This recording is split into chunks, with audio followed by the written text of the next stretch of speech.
The morning sun cast long shadows across the cobblestones of Windsor Castle, as Catherine, Princess of Wales, stood quietly in the private garden that had become her sanctuary. Her hands trembled slightly as she held the letter from the palace physician, the words blurring through her tears. The diagnosis had been confirmed just hours earlier, and the weight of what lay ahead pressed heavily on her chest. William found her there, surrounded by the roses she had planted during their early years of marriage. His footsteps were soft on the gravel path, but she heard him approaching and turned. The look in his eyes told her he already knew. Palace staff had a way of spreading news quickly, even the most devastating kind. Without a word, he crossed the distance between them and pulled her into his arms. The embrace lasted several minutes, neither of them speaking. Around them, the world continued its daily rhythm. Gardeners tended to distant flower beds, security personnel maintained their watchful posts, and somewhere in the castle, their children were likely having breakfast with their nanny. But in that moment, William and Catherine existed in a bubble of shared grief and unspoken understanding. "How do we tell them?" Catherine whispered against his shoulder, referring to George, Charlotte, and Louis. The thought of explaining her condition to their children seemed impossible. How do you tell a 10-year-old that their mother might not be there to see them graduate or get married? How do you prepare children for a loss they cannot yet comprehend? William pulled back slightly to look at her face, his own eyes glistening with unshed tears. "Together," he said simply. "We tell them together, and we make sure they know that every moment we have is precious." His voice was steady, but Catherine could hear the effort it took to maintain that composure. She had seen him in countless public situations, delivering speeches and handling crises with royal dignity. But this was different. This was personal, and the mask of royal duty could not shield them from this pain. They spent the rest of the morning walking through the gardens, talking about practical matters that suddenly seemed both urgent and meaningless. There would be treatments to consider, schedules to rearrange, and public duties to modify. The palace would need to craft statements and manage public relations. But beneath all these necessities lay the fundamental truth that their time together, which they had always assumed would stretch for decades, might be measured in months or years instead. Catherine had always been the steady one in their relationship, the commoner who had adapted to royal life with grace and determination. She had handled the scrutiny of the press, the weight of public expectations, and the complex dynamics of the royal family with remarkable poise. Now, facing her own mortality, she found herself leaning on William in a way she never had before. As they sat on a bench overlooking the long walk, Catherine spoke about her fears and her hopes. She worried about the children growing up without her guidance, about William carrying the burden of single parenthood while fulfilling his royal duties, about the monarchy losing the modern touch she had worked so hard to bring to it. But she also expressed gratitude for the life they had built together, for the love that had sustained them through scandals and celebrations alike. William listened without trying to offer false reassurances or empty optimism. He simply held her hand and let her voice her concerns, knowing that being heard was more important than being consoled. When she finished speaking, he shared his own fears about facing the future without her, about raising their children alone, about finding meaning in his royal duties when the person who had given them purpose might no longer be beside him. The conversation was interrupted by the approach of their private secretary, who carried a folder of documents requiring immediate attention. The outside world was demanding their attention, reminding them that even in their darkest hour, duty called. Catherine straightened her shoulders and smoothed her hair, transforming herself back into the composed princess the public expected to see. As they walked back toward the castle, William kept his arm around her waist, a gesture of support that spoke volumes about the strength of their partnership. They had faced challenges before, weathered storms that had shaken the monarchy itself, but this was their greatest test yet. The path ahead was uncertain, filled with medical appointments and difficult decisions, but they would walk it together for as long as possible. 3 weeks had passed since the diagnosis, and the weight of keeping the secret was becoming unbearable for both William and Catherine. They had agreed to wait before making any public announcements, wanting to have a clear treatment plan and to prepare their children properly. But the strain was visible to those who knew them well, and rumors were beginning to circulate within palace circles. Catherine had thrown herself into her royal duties with renewed intensity, as if she could somehow outrun her fate by staying busy. She visited children's hospitals with extra warmth, lingered longer at charity events, and spent additional time with each person she met. Those around her noticed the change but attributed it to her natural evolution as a senior royal. They could not have known she was trying to pack a lifetime of service into whatever time remained. William watched her with a mixture of admiration and concern. He understood her need to stay active, to feel useful and productive while she still could, but he also worried about her pushing herself too hard. The treatments she had begun were taking their toll, though she hid the effects skillfully with makeup and sheer determination. Only he saw her exhaustion at the end of each day, when the public mask finally came off. The decision to tell the children came suddenly one evening, when 8-year-old Charlotte asked why Mummy had been crying in the bathroom earlier. Catherine had thought she was being discreet, but her daughter's keen observation skills had caught what the adults around her had missed. Rather than offering another excuse or deflection, Catherine looked at William across the dinner table and gave an almost imperceptible nod. They gathered the children in the sitting room of their Kensington Palace apartment, the same space where they had told them about great-grandmother's passing 2 years earlier. George, now 10 and increasingly aware of the weight of his future role, seemed to sense the gravity of the moment before they even began speaking. Charlotte curled up next to her mother on the sofa, while 5-year-old Louis played with his toy cars on the carpet, blissfully unaware of what was coming. William began by explaining that sometimes people get sick in ways that medicine cannot always fix. He used simple words and gentle metaphors, trying to convey the seriousness without causing panic. Catherine took over when he faltered, her voice steady as she explained that she had an illness that meant she might not be with them as long as they had all hoped. George's reaction was immediate and heartbreaking. His face crumpled as he processed the information, and he launched himself into his mother's arms with a desperation that spoke to his deep understanding of loss.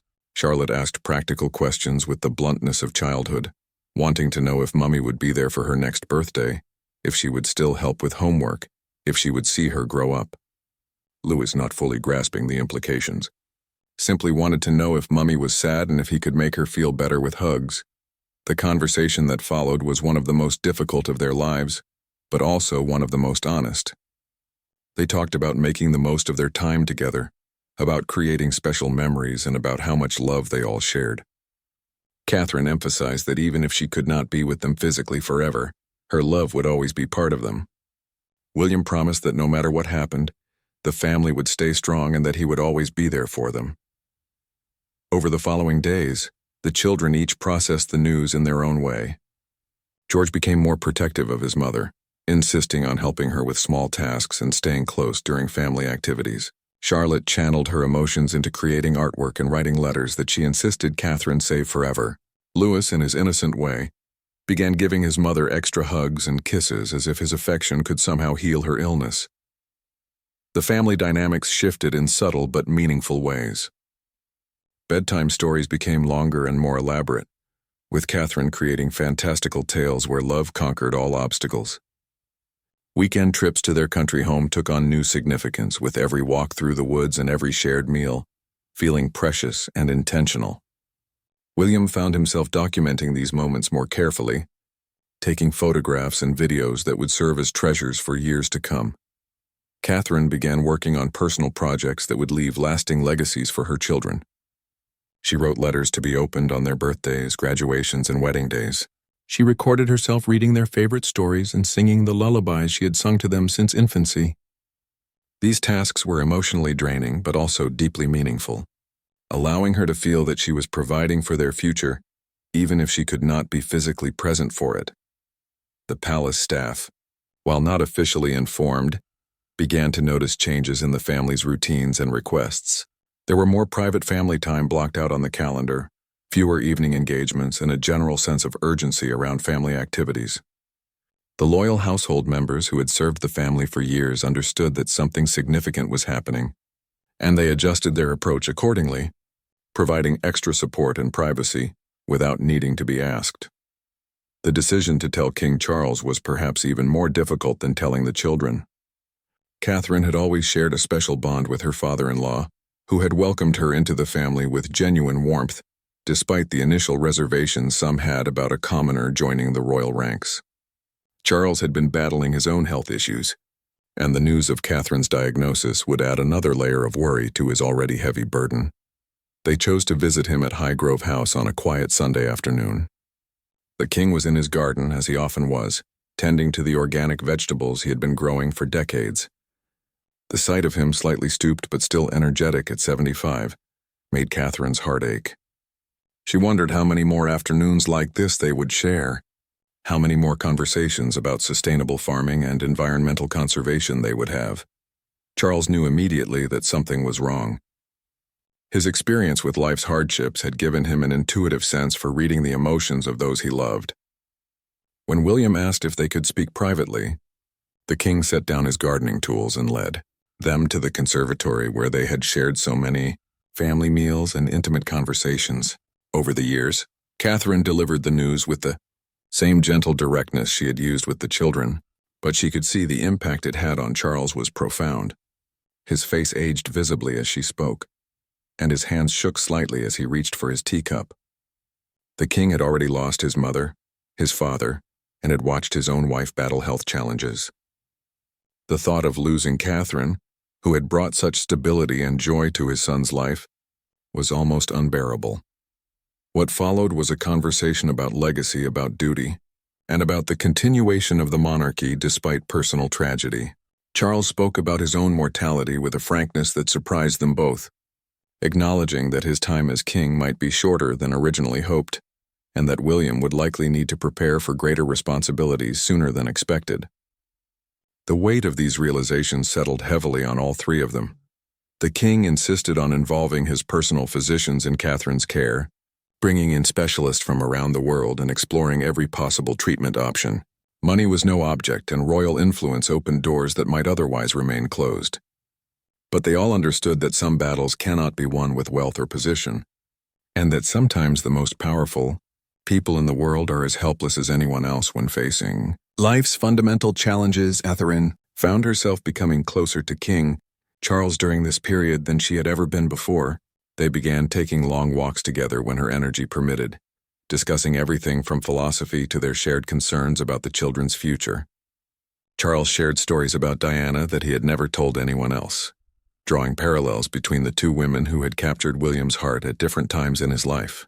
These conversations were healing for both of them, allowing Charles to process old grief while helping Catherine come to terms with her own situation. The media had begun to notice subtle changes in the royal family's public schedule. Catherine's appearances were fewer but more meaningful, and there was an intensity to her interactions with the public that had not been there before. Royal watchers speculated about everything from pregnancy to marital problems, but none came close to guessing the truth. The palace's ability to maintain privacy during this period was remarkable, allowing the family to process their emotions without public scrutiny. William found himself caught between multiple roles during this time. He was a husband supporting his wife through the most difficult period of her life, a father trying to maintain normalcy for his children, a son helping his father process yet another family tragedy, and a future king preparing for responsibilities he had hoped would not come for many more years. The pressure was enormous, but he drew strength from Catherine's courage and determination. Catherine's relationship with Queen Camilla also deepened during this period. The queen consort, who had faced her own share of public scrutiny and personal challenges, became an unexpected source of support and practical advice. Camilla helped Catherine think through the logistics of managing royal duties while dealing with illness, sharing insights from her own experience of caring for Charles during his health scares. The two women, so different in background and temperament, found common ground in their love for the men they had married and their commitment to the institution they served. As autumn approached, Catherine began to think about how and when to share the news with the public. She felt a responsibility to her supporters and to the many charities she championed to be honest about her situation, but she also wanted to maintain as much privacy as possible for her family, especially the children. The balance between public duty and personal privacy had always been delicate for members of the royal family, but never more so than now. The discussions about public disclosure involved not just the immediate family but also senior palace staff, communications experts, and government officials.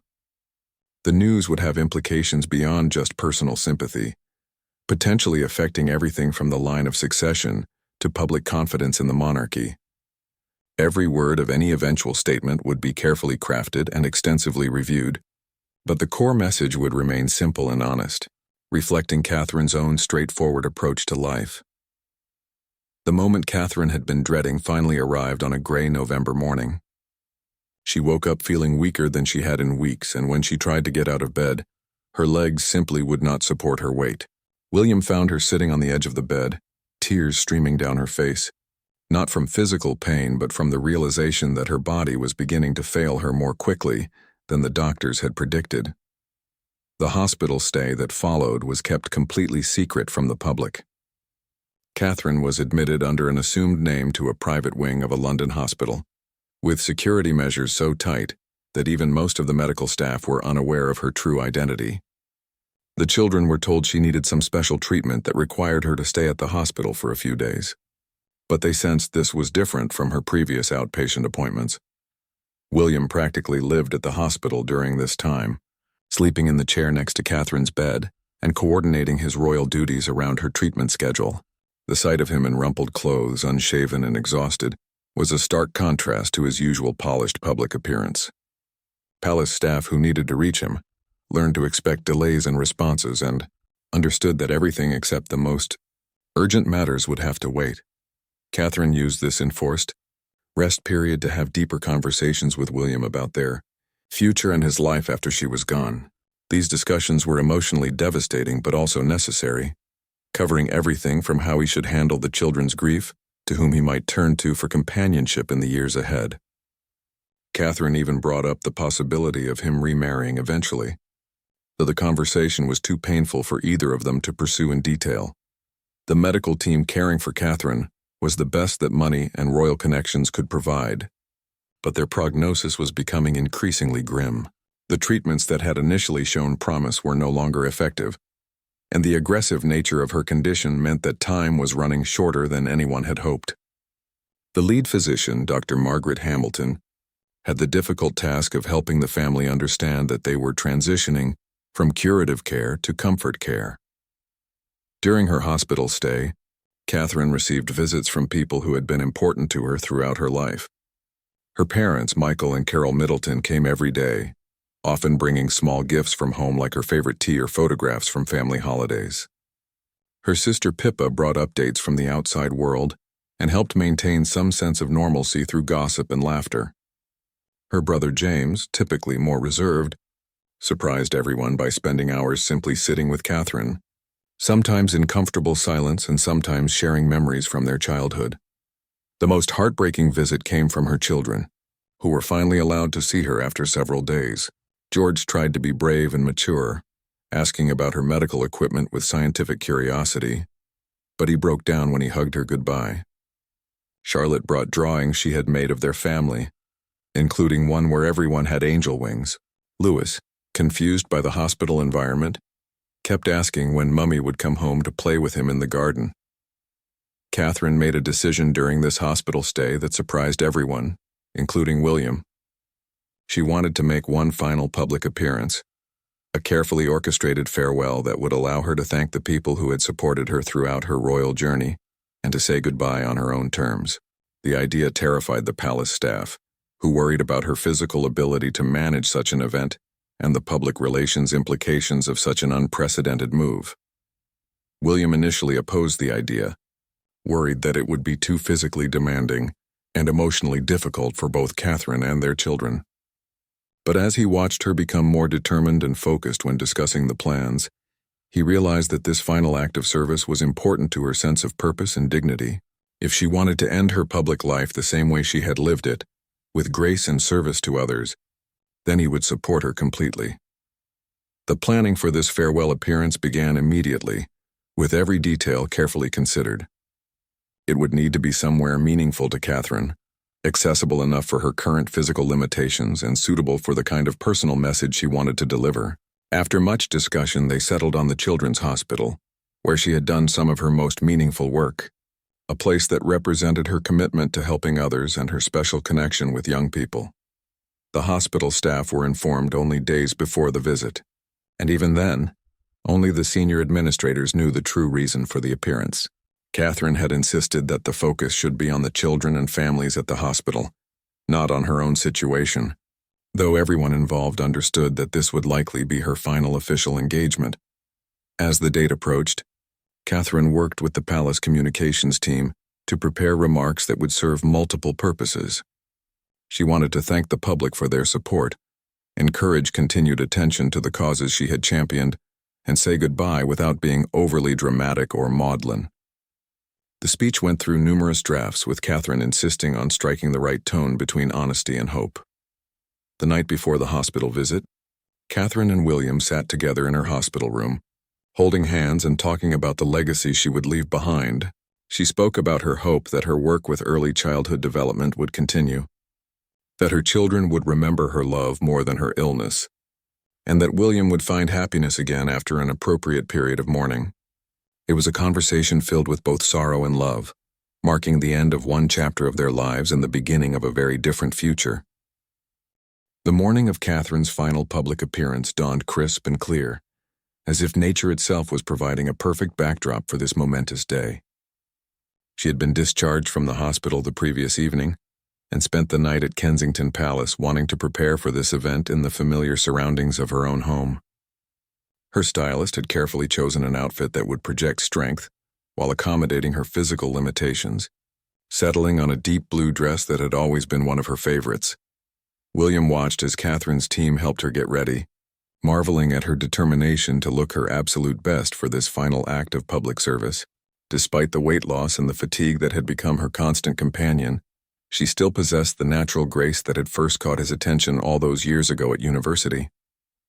Her makeup artist worked carefully to give her a healthy glow, while her hairdresser styled her hair in the elegant updo that had become her signature look. The children were allowed to see her before she left, though they had not been told the true significance of this particular engagement. George, with his increasing awareness of royal protocol, straightened his mother's necklace and told her she looked beautiful. Charlotte insisted on giving her an extra long hug, while Louis simply wanted to play with the sparkly brooch on her dress. These small, intimate moments were captured in William's memory with painful clarity, knowing they would become treasured recollections in the months and years ahead. The journey to the children's hospital was carefully planned to avoid media attention until the very last moment. Catherine traveled in an unmarked car with tinted windows, accompanied by William and her personal protection officer. As they drove through London streets, she looked out at the city she had served for so many years, pointing out landmarks and sharing memories associated with various locations. It was both a farewell tour and a celebration of the life she had lived as a working royal. When they arrived at the hospital, news had somehow leaked despite the secrecy, and a small crowd of well-wishers had gathered outside. Catherine insisted on stopping to speak with them briefly, understanding that these might be the last people she would meet in her official capacity as the Princess of Wales. The conversations were short but meaningful, with Catherine thanking individuals for their support and asking about their families with genuine interest. Inside the hospital, Catherine moved through the wards with an energy that surprised everyone who knew how ill she had become. She seemed to draw strength from the interactions with the children and their families, laughing at jokes, admiring artwork, and listening to stories with the focused attention that had always characterized her approach to royal visits. The young patients, unaware of the significance of this visit, simply enjoyed the attention of the kind princess who seemed so interested in their lives. Dr. Sarah Chen, the hospital's chief pediatrician, later described watching Catherine during this visit as witnessing someone give everything they had left to give. Despite her obvious physical frailness, Catherine's emotional presence was powerful and genuine. She spent extra time with children who were facing their own serious illnesses, offering words of encouragement and hope that came from her own experience of facing mortality. The planned speech was delivered in the hospital's main atrium, with an audience of medical staff, patients' families, and invited representatives from Catherine's various charitable organizations. William stood slightly behind her, close enough to offer support if needed, but positioned to allow her to have the spotlight for these final public words. His face showed a mixture of pride and profound sadness as he watched his wife deliver what they both knew would be her farewell address. Catherine's speech was brief but powerful, touching on the importance of supporting vulnerable children, the dedication of healthcare workers, and the privilege she had felt in serving as a member of the royal family. She spoke about hope and resilience, drawing on the examples of the children she had met who faced their own challenges with incredible courage. Her voice remained steady throughout, though those who knew her well could detect the emotion she was carefully controlling. The most memorable moment came near the end of her remarks, when Catherine deviated from her prepared text to speak directly from her heart. She talked about the love she had received from the public throughout her years of service, the joy she had found in meeting people from all walks of life, and her gratitude for the opportunity to contribute to causes that mattered deeply to her. It was in this unscripted moment that the true emotion of the farewell became apparent to everyone present. After the speech, Catherine made one final walk through the hospital, stopping to say goodbye to staff members who had worked with her on previous visits and taking time for photographs with families who had requested them. Each interaction seemed precious and deliberate, as if she was trying to create lasting memories for everyone involved.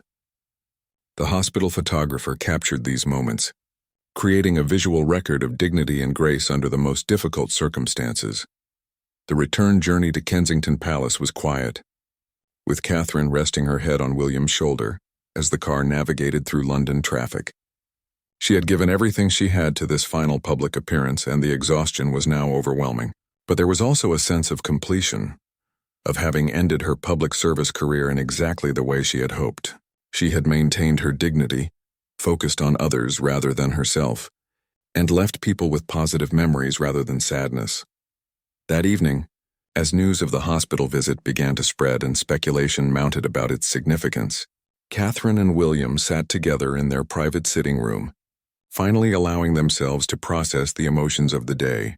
They talked about the children they had met, the staff who had been so dedicated to their work, and the strange sense of peace that had come from saying goodbye properly. It had been exhausting and heartbreaking, but also strangely healing, providing closure for a chapter of their lives that was ending too soon. The days following Catherine's final public appearance passed in a strange mixture of ordinary family life and the growing awareness that time was running short. The palace had still not made any official announcements about her condition, but the nature of her hospital visit had sparked intense media speculation. Royal correspondents analyzed every detail of her appearance and speech, noting her weight loss and the emotional undertones of her remarks without yet understanding their true significance. Catherine had returned home to Kensington Palace with a sense of peace about having completed her public duties, but also with a renewed focus on the private farewells that still needed to happen. She began reaching out to people who had been important to her throughout her life, making phone calls and writing personal letters to friends, mentors, and colleagues who had supported her during her years as a working royal. Her former private secretary, Rebecca Thompson, received one such call on a quiet Tuesday evening. Catherine spent nearly an hour thanking her for her years of dedicated service and sharing memories of some of their most challenging and rewarding moments together. Rebecca later described the conversation as both heartbreaking and inspiring, with Catherine focusing more on expressing gratitude than on dwelling on sadness about the future. The children had begun to sense that something significant was happening, even though their parents continued to maintain as much normalcy as possible in their daily routines. George, with his developing understanding of adult emotions, started asking more direct questions about his mother's health and treatment. Charlotte began creating elaborate art projects that she insisted were gifts for Mummy to keep forever.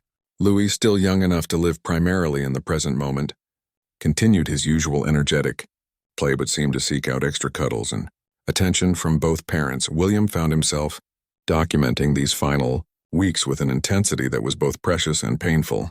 He took photographs constantly, recorded videos of ordinary moments, and encouraged the children to share their thoughts and feelings so that their voices could be preserved along with their images. These recordings would later become treasured family heirlooms, capturing not just Catherine's final weeks but the love and resilience of their entire family during this most difficult time. The medical team had begun discussing hospice care options, though Catherine was initially resistant to the idea of giving up the familiar surroundings of her home. Dr. Hamilton worked patiently with the family to explain how professional palliative care could actually enhance their quality of life during these final weeks. providing both medical support and emotional guidance for everyone involved. Eventually, Catherine agreed to a care plan that would allow her to remain at Kensington Palace while receiving the specialized attention she needed. As Christmas approached, Catherine threw herself into making the holiday as special as possible for her children. She worked with the palace staff to plan elaborate decorations, carefully chose gifts that would have lasting meaning, and spent hours writing Christmas cards to extended family members and friends. The effort required to maintain these traditions was enormous given her declining energy, but she seemed to draw strength from the knowledge that she was creating final memories for her loved ones. The Christmas morning that would turn out to be their last together as a complete family was magical in its bittersweetness. Catherine had managed to stay strong enough to watch the children open their presents, participate in their traditional Christmas breakfast, and even take part in a brief walk around the grounds of their country home at Anmer Hall. The photographs from that day show a family determined to find joy despite their underlying sadness, with Catherine's radiant smile masking the physical effort required to participate fully in the celebration. During the quiet week between Christmas and New Year, Catherine's condition declined more rapidly than anyone had expected. She began sleeping most of the day, and her periods of alertness became shorter and less frequent. The children were gently prepared for what was coming, with William and the counselors helping them understand that Mummy was getting ready to go to heaven, where she would be free from pain but would always watch over them with love. The final embrace that would become etched in the world's memory happened on a snowy January morning. Catherine had asked to be moved to the sitting room where she could see the garden she loved so much, and where natural light could warm her face during what everyone sensed would be among her last conscious hours. William sat beside her bed, holding her hand and speaking softly about their children, their memories, and his promises for the future. When Catherine opened her eyes for what would be the last time, she looked directly at William with a clarity that had been absent for days. Without words, she lifted her arm slightly, and he understood immediately what she was asking for. He gathered her carefully into his arms, mindful of her fragility but responding to her need for one final moment of complete connection and love. The embrace lasted for several minutes, witnessed only by the hospice nurse who had become like family during these final weeks. Catherine rested her head against William's shoulder, her breathing becoming slower and more peaceful. He whispered words of love and gratitude, telling her how proud he was of her courage, how much their children adored her, and how her legacy would live on through all the lives she had touched. As Catherine's breathing became even more gentle, William continued to hold her, singing softly the lullaby she had always hummed to their children. The snow continued to fall outside the window, creating a peaceful backdrop for this most intimate and sacred moment. When her breathing finally stopped, William continued to hold her for a long time, unwilling to let go of their final moment together. The photograph that would later move the world was taken by the palace photographer, who had been documenting these final days at Catherine's own request. She had wanted there to be a visual record of love and dignity that could someday comfort her children and inspire others facing similar journeys.